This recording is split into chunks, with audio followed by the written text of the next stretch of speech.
Okay, നമ്മളിനി next step എന്ന് പറയുന്നത് നമ്മൾ ഓൾറെഡി ഫിസിയോളജിക്കൽ ഡി എൻ എയുടെ സ്ട്രക്ചർ കണ്ടു. ഞാൻ പറഞ്ഞു അതാണ് ബി ഡി എൻ എ എന്ന് പറയുന്നത്. ബി ഡി എൻ എ കൂടാതെ പല ഫോമിൽ ഡി എൻ എ നമ്മളെ ബോഡിയിൽ ചില സമയങ്ങളിൽ കാണും. ഓക്കെ, അതിൽ മെയിൻ ആയിട്ടുള്ള സംഗതികളാണ് എയും സെഡും എന്ന് പറയുന്നത്. അപ്പം ആ ഒരു കൺസെപ്റ്റാണ് നമ്മൾ ഈ ചാപ്റ്ററിൽ ഈ ഒരു വീഡിയോയിൽ ഡിസ്കസ് ചെയ്യുന്നത്, different forms of D N A. അപ്പം ഞാനിതിൽ ബി ഡി എൻ എനെ കുറിച്ച് മെൻഷൻ ചെയ്യില്ല, പക്ഷേ നിങ്ങൾ മെൻഷൻ ചെറുതായിട്ട് മാത്രം ചെയ്യും, ഡീറ്റെയിൽഡ് ആയിട്ട് പറയില്ല. കാരണം ഓൾറെഡി നമ്മൾ എന്ത് ചെയ്തിട്ടുണ്ട്, Watson and Crick model of D N A പറഞ്ഞിട്ടുണ്ട്, പഠിച്ചിട്ടുണ്ട്. അത് തന്നെയാണ് ബി ഡി എൻ എ എന്ന് പറയുന്നത്. ഓക്കെ, അപ്പം അതുകൊണ്ട് എ ഡി എൻ എനെ കുറിച്ചും സെഡ് ഡി എൻ എനെ കുറിച്ചും മാത്രമേ പറയുള്ളൂ. പക്ഷേ അറ്റ് ദ സെയിം ടൈം നിങ്ങൾ എന്ത് ചെയ്യണം, പാർട്ട് 3യും കൂടെ അതിൽ നോട്ട് ചെയ്ത് വെക്കണം. രണ്ടാമത്തെ കാര്യം എന്ന് പറഞ്ഞു കഴിഞ്ഞാൽ different forms of D N A എന്ന് പറഞ്ഞിട്ട് 5 മാർക്കിന് ചോദിച്ചു കഴിഞ്ഞാൽ you have to include B D N A also, A Z B. Okay, ഈ 3 ഡി എൻ എനെ കുറിച്ചും മിനിമം കണ്ടന്റ് ഉണ്ടായിരിക്കണം. ബാക്കി പല ഫോം ഉണ്ട്, പക്ഷെ അതിനെക്കുറിച്ചൊന്നും കാര്യമായിട്ട് നമുക്ക് ഡീറ്റെയിൽഡ് ആയിട്ട് അറിയില്ല. അതുകൊണ്ട് തന്നെ കാര്യമായിട്ട് അതിനെ ഇൻവോൾവ് ആക്കണ്ട. എ സെഡ് ബി ഈ 3ഉം കൃത്യമായിട്ട് എഴുതിയിട്ടുണ്ടെങ്കിൽ തന്നെ ഫുൾ മാർക്ക് കിട്ടും. ഓക്കെ, സോ അതേ ഉള്ളൂ. ഇപ്പോൾ പാർട്ട് 4 ആണ്, നമ്മൾ വീഡിയോയിലാണ് different forms of D N A. അപ്പം ഞാൻ പറഞ്ഞു different forms of D N എയിൽ നമുക്ക് മെയിൻ ആയിട്ടുള്ള 3 ആൾക്കാരാണ് A D N A, B D N A, Z D N A. അപ്പോൾ ഇതിൽ നിങ്ങൾ നോക്കുക, ഇതിൽ കാണുമ്പോൾ തന്നെ അറിയാം എ ഡി എൻ എ എന്ന് പറയുന്നത് എന്താണ്, ബി ഡി എൻ എക്കാൾ ഒന്ന് ചെറുതാണ് അല്ലേ. ചെറുതെന്ന് പറഞ്ഞു കഴിഞ്ഞാൽ അപ്പോൾ നമുക്ക് എന്ത് പറയാം, it is actually compressed form of B D N A എന്ന് പറയാം അല്ലേ. Compressed form of B D N A. ഇപ്പം എ ഡി എൻ എ എന്ന് പറയുന്നത് എന്താണ്, കംപ്രസ്ഡ് ഫോമാണ്. Compressed form of DNA is known as, okay, compressed form of BDNA. അതാണ് ആര്, ADNA എന്ന് പറയുന്നത്. Now ZDNA നോക്കിയാൽ നിങ്ങൾ ഒന്ന് നീട്ടി വലിച്ചതുപോലെയുള്ളത് അല്ലേ. ZDNA എന്ന് പറയുന്നത് ഈ BDNA ഒന്ന് വലിച്ചു പിടിച്ച പോലെയാണ്. അപ്പൊ അതുകൊണ്ട് നമുക്ക് ഇതിനെ വിളിക്കാം സ്ട്രെച്ച്ഡ് ഫോം ഓഫ് BDNA എന്ന് വിളിക്കാം. സ്ട്രെച്ച്ഡ് ഫോം ഓഫ് BDNA, അതാണ് ZDNA എന്ന് പറയുന്നത്.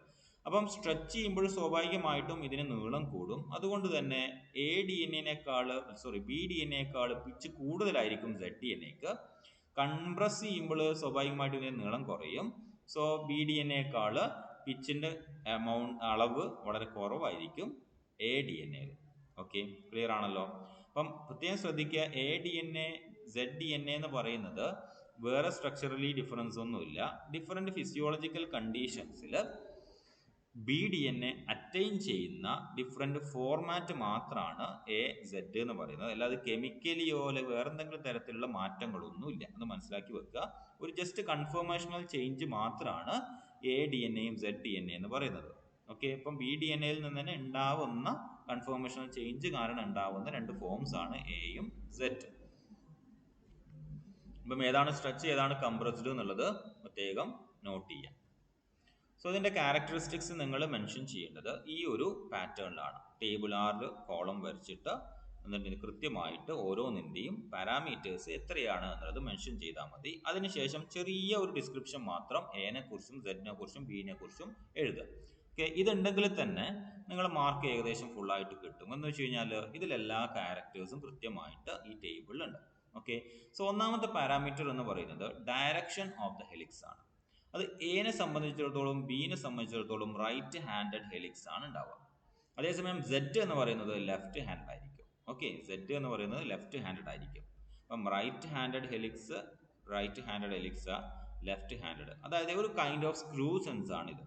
എന്ന് വെച്ച് കഴിഞ്ഞാൽ നിങ്ങൾ ഇടത്തോട്ട് തിരിക്കുമ്പോൾ ടൈറ്റ് ആയിട്ട് വരുന്നുണ്ടെങ്കിൽ അതിനെയാണ് ലെഫ്റ്റ് ഹാൻഡഡ് എന്ന് പറയുന്നത്. ഒരു സ്ക്രൂ സെൻസ് ആണ്. ഇപ്പം സാധാരണയാണെങ്കിൽ നമ്മൾ സ്ക്രൂ വലത്തോട്ട് തിരിക്കുമ്പോഴാണ് ടൈറ്റ് ആവുക അല്ലേ.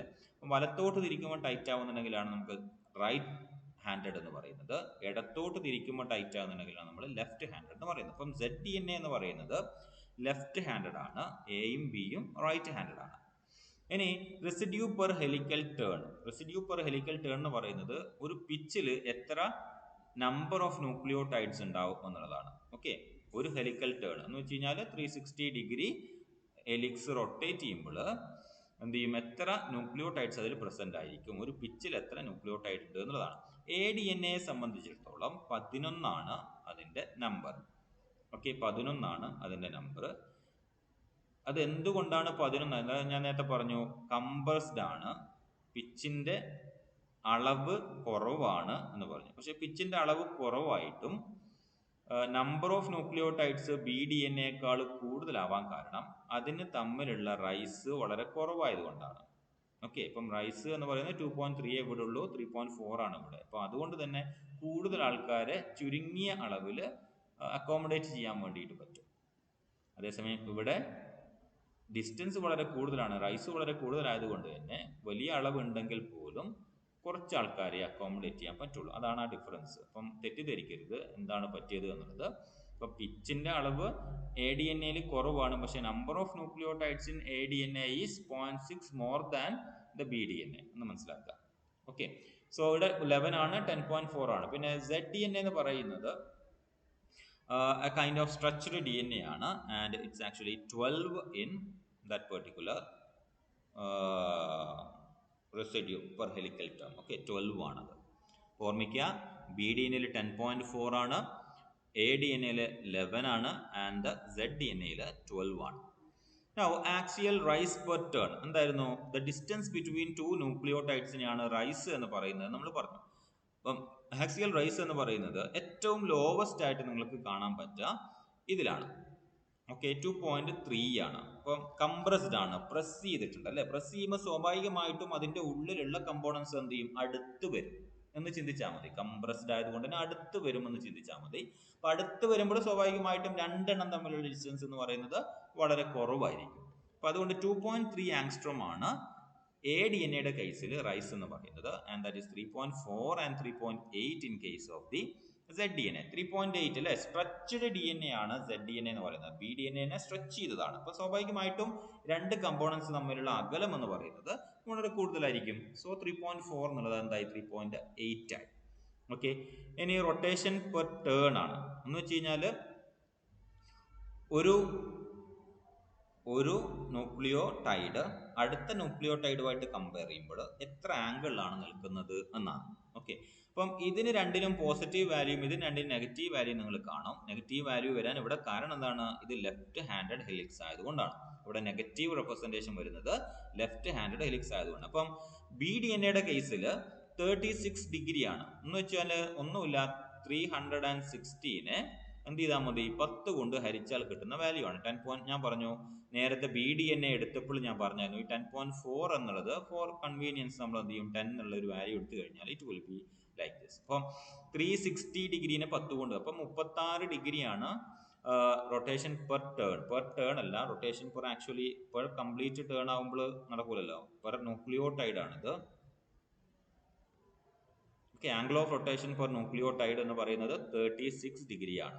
അതേസമയം നിങ്ങൾ നോക്കിയാൽ മതി 33 ഡിഗ്രിയാണ് ഉണ്ടാവുക. കാരണം എന്താണ്? 11, 360/11.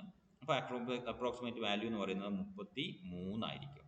ഓക്കെ, അപ്പോൾ 33 ഡിഗ്രിയാണ് ADNAയുടെ കേസിൽ റൊട്ടേഷൻ പെർ ന്യൂക്ലിയോടൈഡ്. അതേസമയം ZDNAയുടെ കേസിൽ നേരെ നെഗറ്റീവ് ആയിട്ടാണ് വരുന്നത്. It's actually 30 degree. കാരണം 12 ആളുണ്ട് അല്ലേ, 12 ആളുണ്ട്. 360നെ 12 കൊണ്ട് ഹരിച്ചാൽ കിട്ടുന്ന വാല്യൂവിൻ്റെ സെറ്റ് വാല്യൂ ആണ് ഈ 30 ഡിഗ്രി എന്ന് പറയുന്നത്.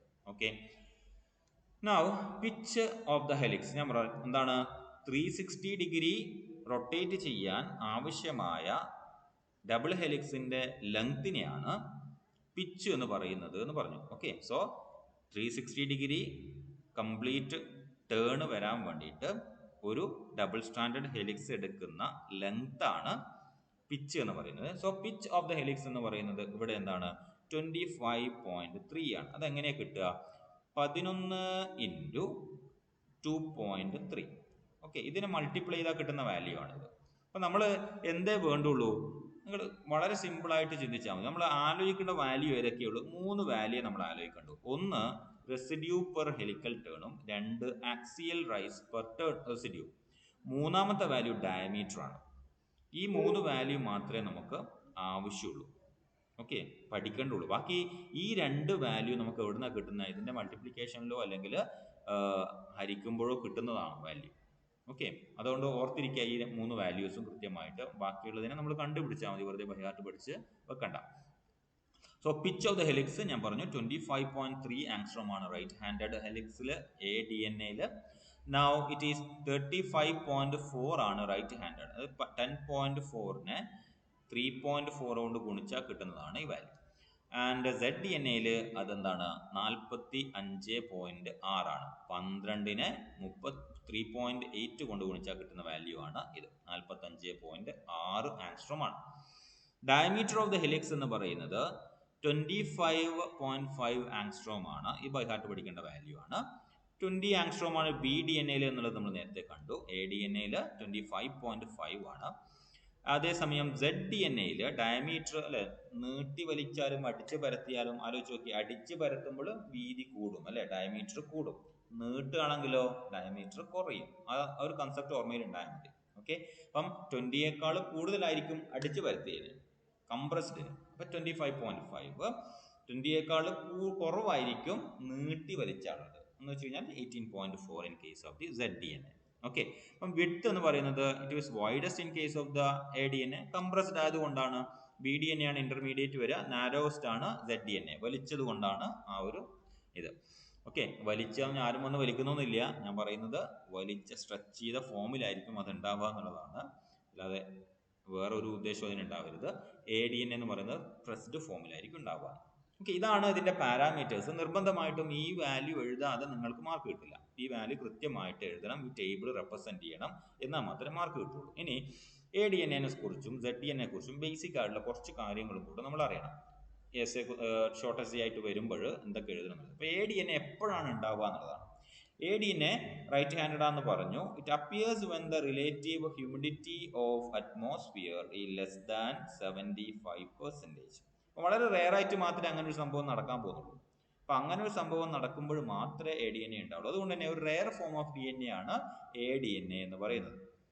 എപ്പോഴാണ് ഉണ്ടാവുന്നത്? ഹ്യൂമിഡിറ്റി 75%-ന് താഴോട്ട് വരുമ്പോഴാണ് ADNA ഉണ്ടാവുന്നത്. ഓക്കെ, ഇനി the 2 strands of ADNA are not symmetrical എന്ന് വെച്ച് കഴിഞ്ഞാൽ മറ്റേതുപോലെ ഒരുപോലെയല്ല പോവുക, അപ്പുറം ഇപ്പുറം ഒരുപോലെയല്ല പോവുക. അസിമെട്രിക്കൽ ആയിട്ടാണ് 2 സ്ട്രാൻഡും കാണാൻ വേണ്ടി പറ്റുക.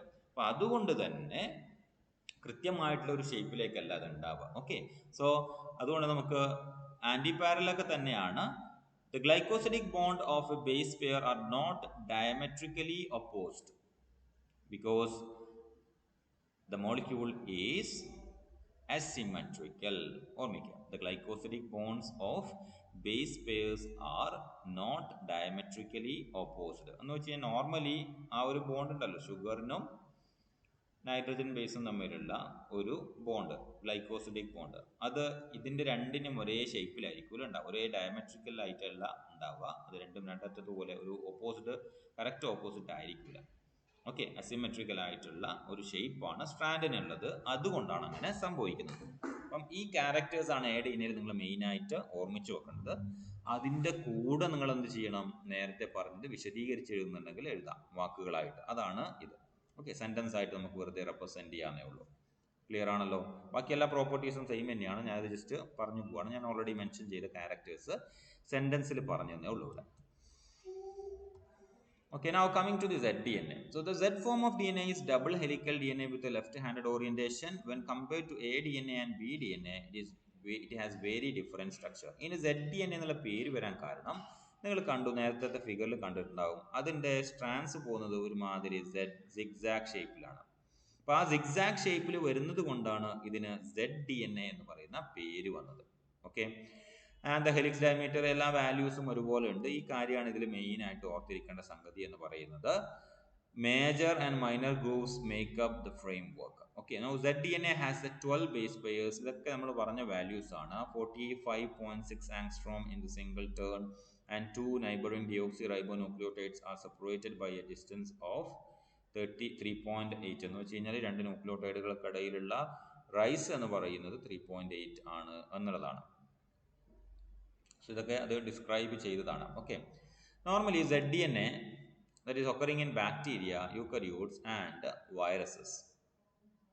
Okay, and ZDNA binding proteins are required for pathogenesis in several viruses. ഒരു physiological condition ആണ് എന്നുള്ളത് പ്രത്യേകം ഓർമ്മിക്കുക. Since the DNA is unstable, it is difficult to detect. It may play a role in gene expression, regulation or genetic recombination.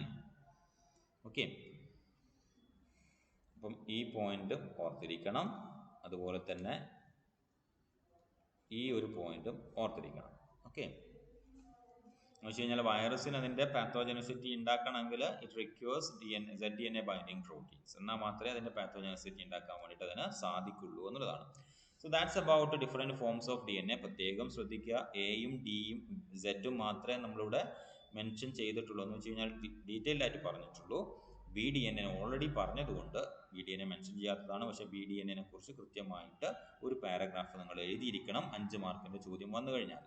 Okay. ഇപ്പം BDNA കുറിച്ച് paragraph എന്ന് പറയുമ്പോൾ ശ്രദ്ധിക്കേണ്ടതാണ്, ഫിസിയോളജിക്കലി ആക്റ്റീവ് ആയിട്ടുള്ള DNAയുടെ ഫോമാണ് BDNA എന്ന് പറയുന്നത്. നോർമലി എല്ലാ സെൽസിലും പ്രസന്റ് ആയിരിക്കുന്ന DNA എന്ന് പറയുന്നത് BDNA ആയിരിക്കും എന്നുള്ളത് എഴുതിയാൽ മതി. Okay. So that's about it, and next one will be the secondary and tertiary structure of the tRNA. See you there.